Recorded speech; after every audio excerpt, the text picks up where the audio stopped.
Hey all, what's up? Today's video is going to be part of a collab done by 18 of us on YouTube, and it's going to be a lot of fun.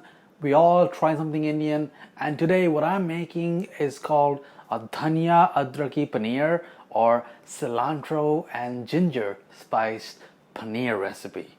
So let's not waste any more time and get right into making this sauce. So I'm gonna make this in a kadhai pan, and the shape of this wok essentially because of the way that it retains heat. I'm gonna start by adding in some olive oil and some butter in there as well. And we look at our whole spices. So in here I have some fennel seeds, cumin seeds, whole black peppercorns, cinnamon stick, star anise, and cloves. Add that right in. Saute this just for a few seconds, and you'll know it's ready when it just smells exciting. And it does to me right now, so I'm gonna add in some onions in here now. Mix that all up, and we will just let this sweat out a bit until it starts to turn soft. And as they get close to being ready, they'll look sort of like this, shiny. It'll look translucent, and then at this stage add in all of your minced garlic. Just break that up. You want to cook out the rawness of the garlic, and it'll continue to make this onion masala really nice and fragrant. And then once the rawness is cooked out, add your tomatoes in. And if there's anything getting stuck at the bottom, the juices from the tomatoes will help deglaze the pan, which is why you see all that steam popping out. And once the tomatoes have kind of settled down, they're starting to turn soft, start adding in some spices. I'm going to start with some ground coriander and a bit of turmeric as well, just for a bit of yellowish tinge, but not quite. And we want to roast out the spices, because only when you roast do you unlock the spice. And when it's been a couple of minutes, I added some tomato puree. You may also find this by the name of passata, which is simply just strained tomatoes. I'm going to bring this up to a simmer as you mix it, and just be sure to continue stirring from time to time. And the goal is to make this base flavoring, this tomato masala, completely well cooked. I'm going to get this completely cooked, and the only way to know that is when the mixture has lost most of its moisture, it has released some of its oil, and that just makes it easy to kind of slide around the pan. So when I'm making these streaks just like this, it's not leaving many marks, it's just sliding around the pan or wok easily. Now I'm just gonna puree this, so transfer all of this into a food processor or a blender. You want to make sure that after you're done pureeing, most of those whole spices have essentially been kind of broken up into small enough pieces that they won't come in your teeth as you're eating the gravy. So get this back on the heat. Then add in about a half teaspoon of red chili powder. This is degi mirch, so the one with more color. And add salt in there as well.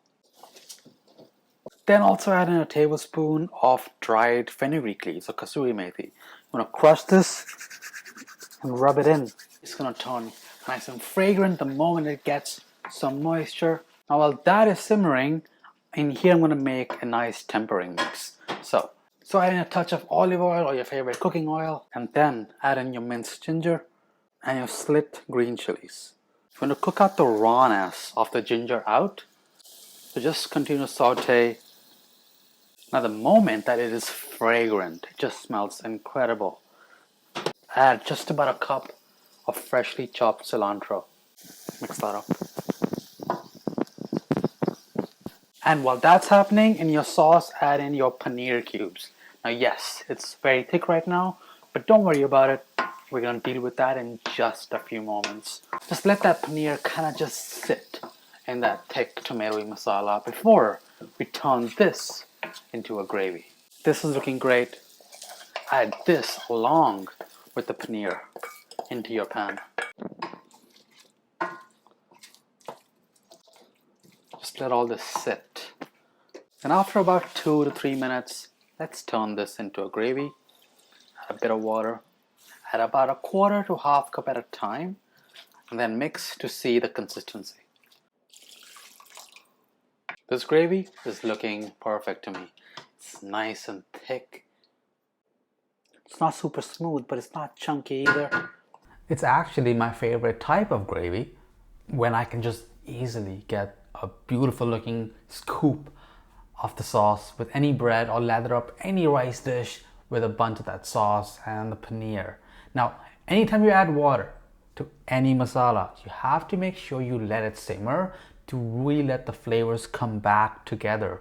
You want those flavors to be nice and tight and punchy, and just adding in water and serving right away will not give you that. And once you let it simmer, once you've reached the perfect gravy for you, give it a taste, add more salt if you need more salt, and then at the end, finish it with a pinch or a bit of a half a teaspoon or so of garam masala, and you can start thinking about eating this dish. And you know, as I'm tasting and smelling this, it's very similar. And what inspired me to really make this dish is my India trip a couple of months ago, where I tried out dhaniya paneer, and I'm just trying to capture that flavor, that experience just through memory in this dish. And it's honestly, I think, a really special dish now. And with that, let me plug in all the other cooks who are trying something Indian. Show them your love. Take a look at their recipes. Maybe you'll get inspired this weekend. And hit subscribe. Hit the bell icon for more awesome recipes just like this. See you next time.